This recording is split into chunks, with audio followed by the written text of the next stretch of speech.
As blood spilled just miles away, Ivanka Trump and Jared Kushner were all smiles as they ceremoniously opened the new U.S. Embassy in Jerusalem. It was a contrast that was slammed by many and highlighted on the cover of the New York Daily News with the headline, "Daddy's Little Ghoul."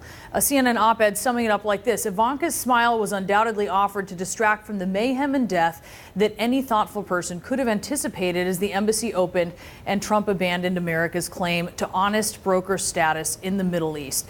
And joining me now is the man who wrote that op-ed, CNN contributor and Donald Trump biographer, Michael D'Antonio. And Michael, this is your op-ed, What Ivanka's Smile Can't Hide. You clearly think that she was a poor messenger on behalf of the United States in this case. Why? Well, I think if this had been a policy that was well thought out and seriously considered, they would have sent someone with serious diplomatic experience. Maybe Nikki Haley should have gone to represent the United States, but instead we get the president's daughter, who was appointed after a lifetime of working for her father in the real estate business, and two pastors whose record is filled with condemnations of the Jewish people. These are pastors who say that only evangelical Christians of their sort are favored by God and everyone else is damned for eternity. So for this and many other reasons, this spectacle yesterday was incredibly painful for much of the world, and all of it was done with no reciprocal exchange on behalf of the Palestinians or the peace process. President Trump just bargained away the status of Jerusalem and got nothing in return.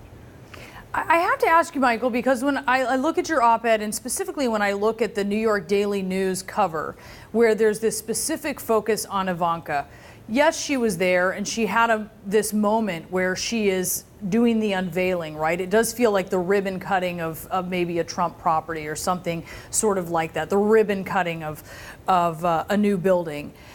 But Jared Kushner was there giving the substantive speech with a lot of controversial material in it. Steve Mnuchin was there representing the administration.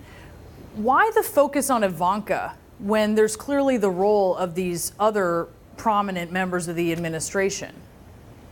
Well, I think it's important to focus on her because her presence was really intended as a smokescreen, as it often is. You know, she is the softer side of the Trump family. She's supposed to lend a gentle air to whatever policy is being implemented, but it's really hard to accept this image making when 55 people are being killed nearby, including many children. And this is a first daughter who has advocated for children and families.